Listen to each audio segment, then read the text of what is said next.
Tennessee State head coach Eddie George. The Tigers went to FCS nationally ranked Eastern Washington. Came up 7 points short this weekend. They're going to take on 13th ranked Jackson State Southern Heritage Classic in Memphis. So, Coach, just some thoughts on your team, and then we'll go to these questions.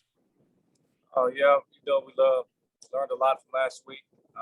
Cleaned up a lot of some things that we need to work on from a discipline standpoint. Felt like coming out, we did some good things, put ourselves in a position to win, but just not taking care of the ball in certain situations. Can't give a team like that life when you're on the road, and that's the main thing I took away from. But I thought our boys fought hard. Prepared for the game. They were emotionally engaged. Overcame a lot of adversity from losing most of our defensive starters in the first half to injuries and penalties. And we found a way to come back in the second half, down by 10 to tie it up and give ourselves a chance to win the game. So early on in the first game, I like the resilience, I like the fight. And typically you'll see your most improvement from week 1 to week 2. And this couldn't come at a better time going up against an opponent that definitely gets your attention. So, that's kind of where we are right now. Thanks, Coach. We got some questions. We'll go to Zach from the Blue Bloods first. Go ahead, Zach. How you doing, Coach? How you doing today? Not too bad. I got a few questions for you. The first one's about your running back. Devon Starling had a huge day, over 200 yards rushing. Can you speak a little bit about his development and the season you expect him to have after coming out and being one of the top running backs in the country last week? Well, it's game 1. And Devon had camp where he was demoted to second string because he wasn't doing what he was asked to do. And quite frankly, we thought that Rouse and Jalen Rouse had a better camp coming out. And we explained to both of them that, it's 1A, 1B. And whoever goes out and has a hot hand is going to roll with it. And Devon and I talked about the things we need to work on, getting more vertical, challenging defenders. He's a bigger back. Now he's added about 10 to 15 pounds of muscle in the offseason. So he's running much better behind his pads. And he had a day where, he imposed his will. And a good day for him. But it's a long season. My expectation is for all of our backs, they're going to have a role in some capacity. One guy, maybe Devon this week, maybe somebody else next week. But that's what we try to pride ourselves on is being physical with our run approach. And the follow-up is you have another top 15 matchup this week against a really good Jackson State team. I don't know how much film you and the staff have got to look at yet. What are some of the biggest challenges that you are expecting to have to face this weekend against Jackson State? They pose a mighty threat. It all starts with the quarterback, Shador. He's surgical in the pocket. And he knows exactly where to go with the football. He's smart. His football IQ is not on the level where a college kid should be. It's more on a professional level in terms of knowing where to go with the ball, knowing where his pressure's coming from, knowing where he needs to go. He has total command of the offense, very efficient from the pocket. You look at it on tape, and he very rarely makes mistakes. And he's a disseminator of the offense, getting the ball into the hands of the playmakers. And they've improved dramatically last year. They were great last year, but this year they've added a few pieces to that offense that, they're explosive. You saw how they can put half 100 on you in a hurry. Defensively, they're more athletic. They have a lot of team speed. They play with great discipline and leverage. And it's going to be a challenge for us for sure. We have our hands full this week coming up. And my final question here, and I appreciate you answering all these, Coach, is you spoke about a little bit about the injuries last week. Where does your team stand, and how many of those guys do you expect to have back this weekend against Jackson State? I expect us to be back. We're a little banged up, and I told him, I said, hey, kiss it, throw some dirt on it, let's go. If we can walk, if we can run, it's a little sore. Hey, it's football. It's football bruises. That's what it's about. And we played a physical game. Eastern Washington, they're used to playing big bully ball, and we're used to that. So, and that comes along with it. So I anticipate us having most of our guys back. You know, and they're a little banged up, but they'll be fine. I think once the drill gets going and get out in the field and hear the bands and get ready to rock and roll. Thank you, Coach. We got Mike Organ up next. Go ahead, Mike. Hey, Eddie, you just answered my first question about injuries because I was concerned about especially some of those defensive guys. So I'll go to my second question. When you got this job, you and Deion's relationship was beyond amicable. You were both admired each other, very friendly with each other. Where does it stand now after a year of battle and two different kinds of approaches? I'll ask you that after they answer this question. But where does your relationship stand with Deion right now?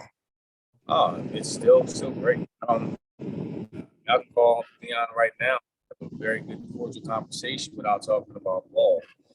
So it's professional. And in this profession, we know what we're trying to do, what we're trying to accomplish at both universities. But when it's time to compete, we compete. And it's no different than us playing against each other. You know, you're a competitor for 60 minutes.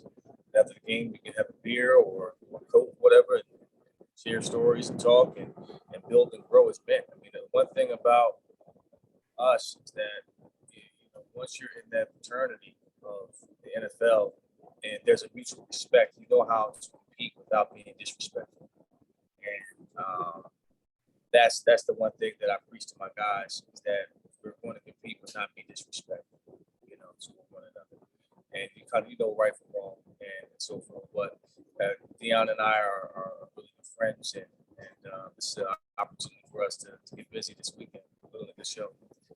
You two are doing the same thing, basically helping to revive HBCU programs, two former pros that have gone back to this level, but you've done it in much different ways. Talk about the differences and why you've chosen your path. Well, my path is big. It all stems from my experiences as a player, my experiences as a business person. And that's it. I really can't speak on what his approach is outside of what I see on social media. Social media presence is very strong, and that's fine. You know, I choose to do it a different way in terms of just being about execution. You know, really pushing the needle, getting in the meetings, pushing the envelope externally in the business community, challenging our administration. You know, I like to go and meet with the people and talk to them about these issues and get the needle moving, have action. So, and that's okay. I mean, people don't necessarily have to see that. You know, I'm not one to promote that, and it's not a right or wrong to either approach. The bottom line is, are you moving the needle? Is change happening? And his approach has been very efficient. It has been very appropriate. It's caused a lot of attention, and he's making noise and having progress, building a very solid program, championship program that you have to admire. I mean, he makes Jackson State a national brand. So yeah, I mean, I don't necessarily envy or have jealousy behind what he's doing. I think it's remarkable, but I'm still able to move the way I choose to move, and I'm comfortable. Anybody else? Questions for Coach George? Coach, this is JT Keith. They're physical up front a lot more than they were last year. How do you combat that, and their speed as well? Just got to line up and play ball. You know, I mean, I can't. Football's a physical sport, and we saw them last year. You know, we're well aware of how physical they are, and as far as the speed goes, you know, we just hope to keep up with them. Anybody else for Coach? Coach George, Avery Braggs with ABC 24 here in Memphis. Just wanted to get some of your thoughts on the pageantry and the history that you've kind of gotten accustomed to with the Southern Heritage Classic as you've been involved with TSU now the last couple of years. Well, last year was my first year, second year going in, second year at the Southern Heritage Classic. Something that our fan base definitely looks forward to every single year. Both fan bases, both schools, rich tradition in terms of the game that's played, the matches that have been had over the past few years. So this is another chapter in that great tradition, and in terms of the game is concerned, and it's an honor to be a coach in it. It's an honor to lead these young men in it, and I talked to them the other day. I said, this is the last one for a while, and you want to make history. Here's your opportunity to do that, and we're excited to be playing this weekend against Jackson State and Southern Harris Classic. Hopefully, it won't be a long period of time before we get back together again, but we'll see what happens in the future. What kind of has been your thoughts on everything surrounding that kind of controversy as it being the last Southern Heritage Classic as it stands between TSU and Jackson State? Well, I understand the business side, and if one party feels like it's not being compensated fairly, and you want to explore a new business structure, absolutely. I mean, I get it.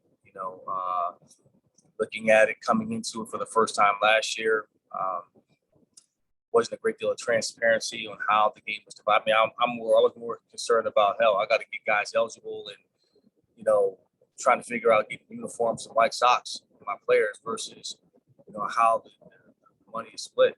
But after a year in and looking at it, you can kind of say, okay, well, this doesn't benefit.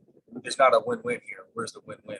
So I understand that side, and I don't foresee it being egregious or a slight towards Tennessee State. I think it's more or less, looking at all parties, how are we all benefiting from it versus one particular entity. So that's that part, I get. Thank you, Coach. Coach, appreciate your time this morning. Best of luck on Saturday, and we'll talk to you next week. Thanks, guys. I'll talk to you soon.